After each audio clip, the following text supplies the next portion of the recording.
Assalamualaikum warahmatullahi wabarakatuh. Selamat pagi anak-anak. Salam sejahtera untuk kita semua. Waalaikumsalam warahmatullahi wabarakatuh. Bagaimana nih kabar kalian hari ini? Ya, Udin, bagaimana kabar kamu hari ini? Baik, Bu. Bagus sekali. Semuanya juga sehat kan seperti Udin? Oke, untuk mengecek kehadiran kalian, Bu Intan akan melakukan presensi terlebih dahulu. Oke. Ali, di mana Ali? Hadir, Bu. Baik, hadir ya. Bona, Hadir, Bu. Caca, Hadir, Bu. Budi, Hadir, Bu. Lala, Hadir, Bu. Susi. Loh, Susi di mana Susi? Sakit, Bu. Oh, sakit. Kita doakan ya, semoga Susi segera sembuh. Baik, hari ini kita akan belajar matematika. Eits, jangan merasa kalau matematika itu sulit ya. Semua pelajaran itu mudah kok kalau kita mau belajar dengan serius. Nah, hari ini Bu Intan bukan cuma mengajar sendiri loh. Bu Intan juga mengajar bersama teman-teman Bu Intan. Ada Bu Maria, ada Bu Aza, dan juga ada Pak Bagus. Kami akan mengajar kalian secara bergantian. Oke, yang pertama kalian akan belajar bersama Bu Intan dulu ya.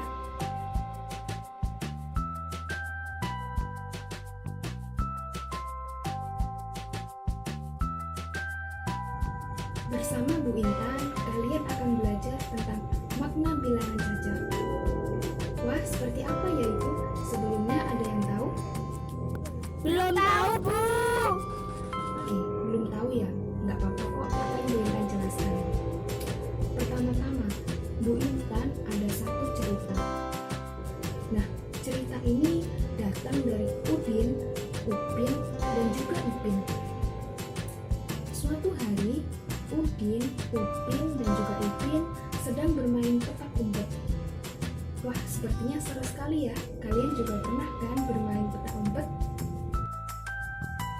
Di hari itu, ada 3 beraturan. Yang berhasil menang pertama dan sampai di tiang pertama kali akan mendapatkan 8 permen. Selanjutnya, yang bisa datang dan menang yang kedua kali mendapatkan 5 permen. Dan yang kalah atau yang terakhir mendapatkan 2 permen. Nah, saat permainan yang pertama kali datang adalah si Udin. Seperti yang Bu Intan katakan tadi ya, berarti Udin mendapatkan 8 permen.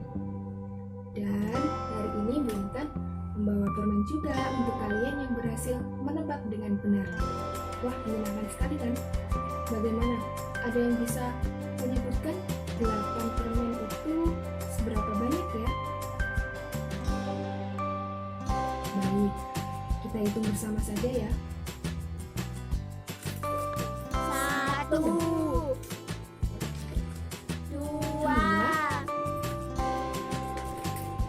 3, 3, 4, 5, 5, 6, 6, 7, 8. Wah, ternyata yang dimaksud dengan angka 8 itu sebanyak ini ya permennya. Nah, selanjutnya yang datang kedua kali adalah si Ipin. Seperti yang Ibu katakan tadi, berarti Ipin mendapatkan 5 permen. Yuk bantu Bu Intan, 5 permen itu seberapa banyak ya? Kita hitung bersama. 1, 2, 3, 4, 5. Wah, ternyata 5 itu sebanyak ini ya. Dan yang terakhir datang atau yang kalah tadi kan mendapat 2 permen. Itu yang datang terakhir adalah siapa? Ya, benar sekali, si Upin. Upin mendapatkan 2 permen. 2 permen. Nah, kita hitung bersama ya permen Upin. 1, 2. Nah, ternyata yang dimaksud dengan 2 itu kalau jadi permen cuma segini. Nah, jadi itu tadi adalah pembelajaran tentang makna bilangan cacat. Mudah sekali bukan? Oke, selanjutnya Bu Intan juga ada pertanyaan buat kalian. Yang bisa menjawab mendapatkan berapa ayo? 3 permen. Wah, menyenangkan sekali ya. Oke, pertanyaannya adalah gini, ada suatu cerita. Suatu hari, ibu sedang berbelanja ke pasar. Nah, dari pasar, ibu membeli sebanyak 7 apel. 7 apel itu seperti apa ya? Ada yang bisa menjelaskan dengan jarinya? Baik, Udin silakan. Hitung bersama ibu ya. 1,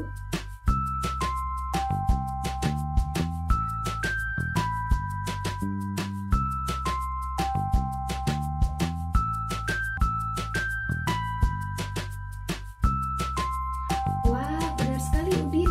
Selamat ya Udin, kamu mendapatkan 3 permen. Selamat Udin. Wah, menyenangkan sekali ya belajar tentang makna bilangan cacat. Tapi untuk saat ini, pembelajaran dengan Bu Intan cukup sampai di sini dulu ya. Selanjutnya akan dilanjutkan oleh Bu Maria. Tetap semangat dan sampai jumpa. Akan belajar bersama Bu Guru Maria yang akan menjelaskan tentang KD 3.2 yang menjelaskan bilangan sampai 2 angka dan nilai tempat, penyusun lambang bilangan menggunakan kumpulan benda konslet, serta cara membacanya. Nah, bilangan sampai 2 angka. Menurut kalian bilangan apa ya? Ya, benar, 11 sampai 99. Nah, itu merupakan 2 angka yang terdapat pada bilangan cacat. Nah, selanjutnya nilai tempat. Kalian sudah tahu belum apa sih itu nilai tempat bilangan? Nilai tempat bilangan merupakan nilai suatu angka dalam bilangan tertentu. Bilangan tertentu seperti apa ya Bu Guru? Bilangan tertentu seperti kita dapat membaca nilai suatu tempat dimulai dari bagian kanan, yaitu satuan, lanjut ke puluhan, lanjut ke ratusan, dan lanjut ke ribuan, dan seterusnya. Nah, Ibu akan memberikan beberapa contoh. Di sebelah kita terdapat angka 2 dan 7. Menurut kalian, 2 dan 7 ini merupakan suatu bilangan tertentu bukan ya? Ya, betul. Bilangan tertentu yang dimana 7 merupakan satuan dan 2 merupakan angka puluhan. Cara membacanya bagaimana ya? Ya, benar, 27. Cara membaca angka 2 dan 7 merupakan 27. Nah, Ibu akan memberikan beberapa contoh lagi. Ya, di samping kita ada nilai 3 dan 4. 3 dan 4, mana sih yang satuan? Ya, betul. Nilai 4 merupakan angka satuan dan nilai 3 merupakan angka puluhan. Ibu akan memberikan satu contoh lagi. Ya, 1 dan 2. Menurut kalian nilai puluhan yang mana? Ya, betul, yang angka 1. dan 2 merupakan angka satuan. Menurut kalian cara membaca angka di samping seperti apa ya?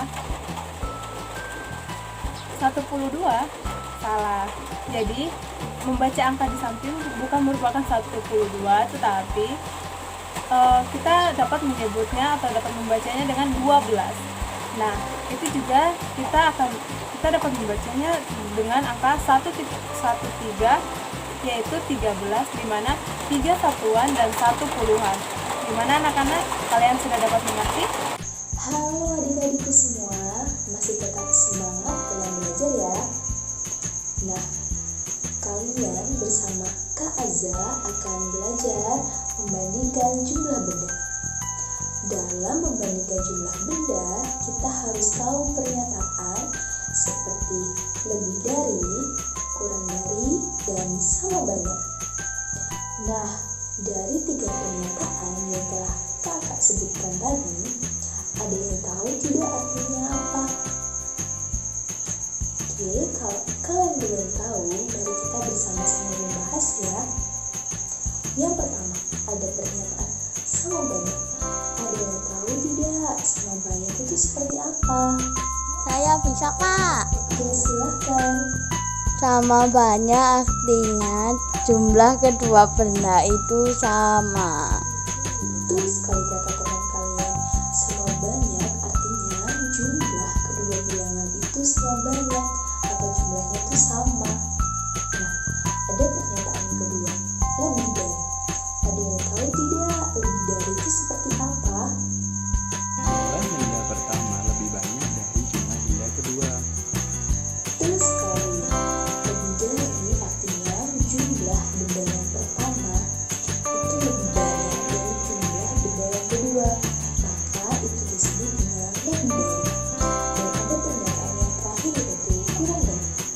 Ada yang tahu tidak kurang dari itu seperti apa ya? Jumlah benda pertama lebih sedikit dari jumlah benda kedua. Nah, kurang dari itu artinya jumlah benda yang pertama lebih sedikit dari jumlah benda yang kedua. Nah, dari pernyataan yang telah kakak sebutkan tadi, apakah ada yang kurang jelas atau ada yang kurang paham? Sudah jelas, Kak. Alhamdulillah, kalau kalian sudah memahami, banyak kalian anak-anak yang pintar. Untuk lebih jelasnya lagi, kakak akan mengajak kalian untuk berhitung dengan benda-benda yang ada di sekitar kalian. Nah, di sini Kak Azam memberi contoh dengan seperti ini. Nah, kita hitung bersama-sama ya. Di sini Kak Azam membuat jeruk dan buah apel. Nah, mari kita hitung bersama-sama berapa jumlah buah jeruk dan buah apel. Mari kita hitung buah jeruk terlebih dahulu ya, adik-adik. Mari kita hitung bersama-sama. 1, 2, 3, 4, 5, 7, 8, 9, 10, 11, 12. Nah, banyak buah jeruk ada 12. Lalu kita akan menghitung buah apel. Mari kita hitung bersama-sama ya adik-adik. 1, 2, 3, 4, 5, 6, 7, 8, 9, 10, 11, 12, 13, 14. Nah, jadi jumlah buah jeruk ada 12 dan jumlah buah apel ada 14. Lalu, apa ya yang cocok untuk mengisi titik-titik ini? Ada yang bisa bantu tidak?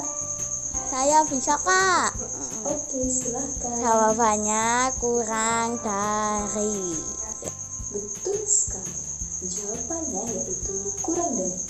Mengapa ya kurang dari?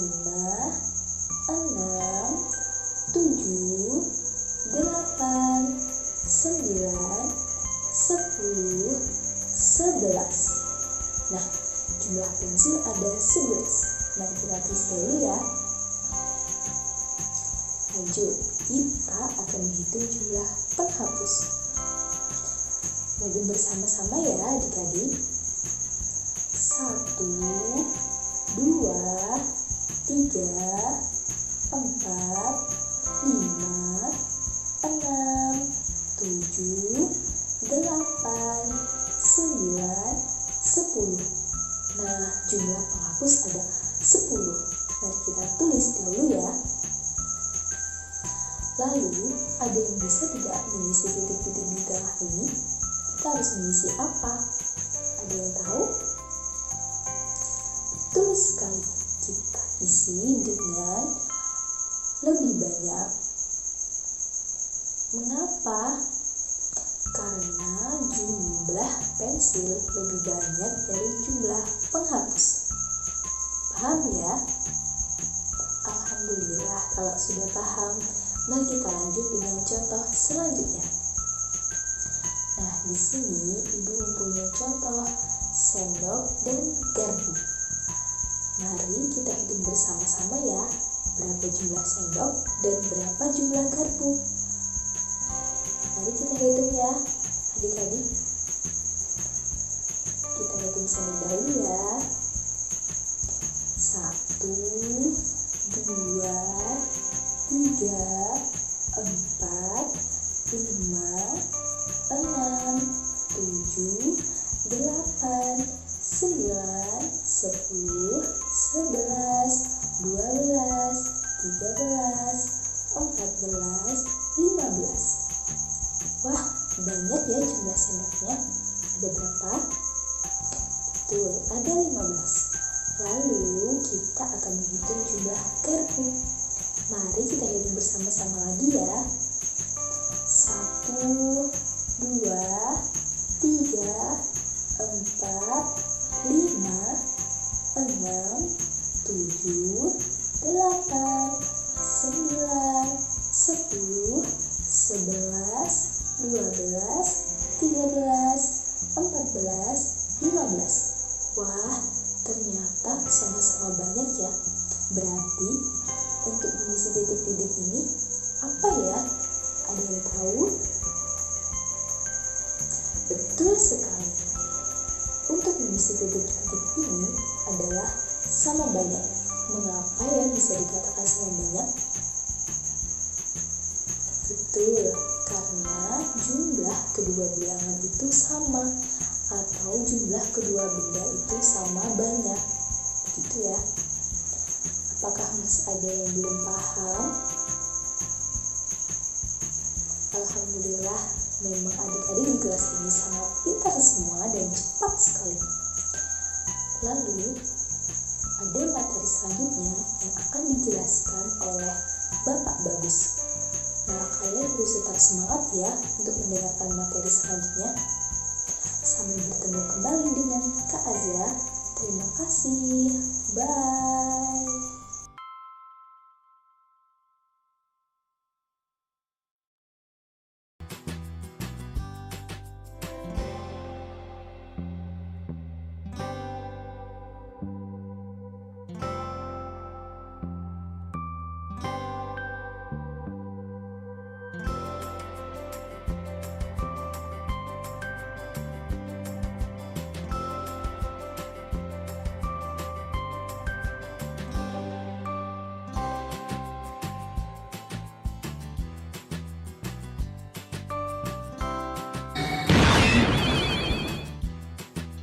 Oke anak-anak, sekarang kita akan belajar tentang mengurutkan bilangan dari yang terkecil hingga yang terbesar dan yang terbesar hingga yang terkecil. Nah, sebelum kita mempelajarinya, kita harus hafal dulu urutan bilangan maju dan juga urutan bilangan mundur. Urutan bilangan maju itu yang gimana sih?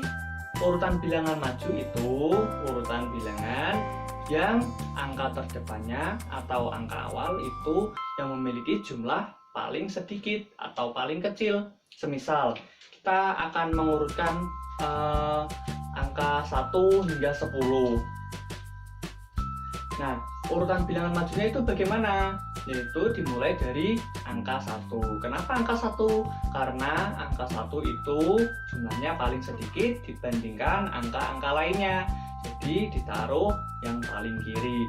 Lalu selanjutnya ada angka berapa? Ada angka 2, lalu 3, 4, 5 dan seterusnya hingga angka 10. Nah, kalau urutan bilangan mundur itu yang bagaimana? Urutan bilangan mundur itu urutan bilangan yang dimulai dari angka pertamanya itu angka yang paling besar. Misal, kita akan mengurutkan bilangan 1 hingga 10. Nah, urutan bilangan mundurnya itu bagaimana? Urutan bilangan mundurnya itu dimulai dari angka 10. Kenapa angka 10? Karena angka 10 merupakan angka yang paling besar dibandingkan dengan angka-angka lainnya. Nah, seperti itu anak-anak. Jadi kita harus menghafal terlebih dahulu urutannya. Nah, selanjutnya coba kita mengurutkan bilangan dari yang terkecil hingga yang terbesar dari angka-angka berikut ini ya. Yaitu ada angka 5, lalu angka 2, lalu ada angka 6, lalu dan angka 10. Nah, sebelum kita mengurutkannya dari yang terkecil hingga yang terbesar, kita akan berpedoman pada urutan bilangan maju. Kenapa kok urutan bilangan maju? Karena perintahnya itu kita mengurutkannya dari yang terkecil, jadi harus menggunakan urutan bilangan maju. Urutan bilangan maju tadi dimulai dari angka yang terkecil, yaitu 1, 2, hingga 10. Nah, ini ya sudah ditulis. Lalu selanjutnya kita lihat dari angka 5, 2, 6, dan 10 itu mana yang paling kecil? Yang paling kecil itu kan dia berada di paling kiri. Kalau di urutan di urutan bilangan maju. Nah, jadi mana yang paling kecil? Mana yang berada di kiri? Yaitu ada angka, ya benar sekali, angka 2. Nah, setelah angka 2 ada angka berapa lagi yang ada di paling kiri? Ya benar, jadi ada angka 5. Selanjutnya ada angka berapa lagi? Ada angka 6. Lalu yang terakhir yaitu angka 10. Itu. Nah, anak-anak, jadi yang sudah dituliskan atau yang sudah sama dengan urutan bilangan tadi tidak usah ditulis kembali ya, cuma ditulis satu kali saja. Seperti itu. Lalu sekarang kita coba mengurutkan bilangan dari yang terbesar hingga yang terkecil. Nah, angkanya yaitu ada angka 3, lalu 10, lalu 5, dan juga 7. Nah, kalau perintahnya itu mengurutkan dari yang terbesar hingga yang terkecil, kita berpedoman pada urutan angka atau urutan bilangan mundur. Kenapa? Karena yang dicari itu kan yang paling besar terlebih dahulu. Jadi kita menggunakan pedoman urutan bilangan mundur. Nah, urutan bilangan mundur tadi berapa saja? Kalau mengurutkan 1 hingga 10, yaitu ada 10, 9, 8, 7, 6, 5, 4, 3, 2, dan 1. Nah, sekarang kita lihat dari angka 3, 10, 5, dan 7 tadi, mana angka yang berada di paling kiri di urutan bilangan mundur? Mana? Coba. Mana yang paling besar coba? Mana yang berada di paling kiri? Ya, benar sekali. Jadi ada angka 10. Angka 10 merupakan angka yang paling besar, berarti angka 10 dituliskan di paling kiri atau urutan pertama. Lalu selanjutnya ada angka berapa? Kita lihat, kita cocokkan dengan urutan bilang mundur. Mana yang berada di paling kiri dan paling besar? Ya benar, jadi urutan selanjutnya yaitu ada angka 7. 7 lebih kecil dari 10 dan lebih besar dari angka selanjutnya. Lalu angka selanjutnya ada berapa? Angka selanjutnya kita lihat dari urutan bilangan mundur, ada angka 5. Nah, setelah angka 5, ada angka berapa lagi yang paling kecil di antara 4 angka tadi? Yaitu ada angka 3. 3 ditulis yang paling terakhir karena angka 3 memiliki jumlah yang paling sedikit atau yang paling kecil dibandingkan oleh 3 angka lainnya. Seperti itu anak-anak. Jadi urutannya jika diurutkan dari yang terbesar yaitu 10, lalu 7, lalu 5, lalu 3. Seperti itu. Dan sama dengan urutan bilangan dari yang terkecil, angka yang sudah dituliskan tidak perlu dituliskan lagi anak-anak. Jadi hanya 1 kali saja. Seperti itu. Nah, mudah sekali kan materi kali ini? Oke anak-anak, jadi materi sampai hari ini saja, sampai materi ini saja terlebih dahulu. Kita akan bertemu pada video selanjutnya. Bapak mohon maaf jika ada salah ucap atau salah kata. Semoga ilmu yang Bapak berikan bermanfaat bagi kehidupan anak-anak.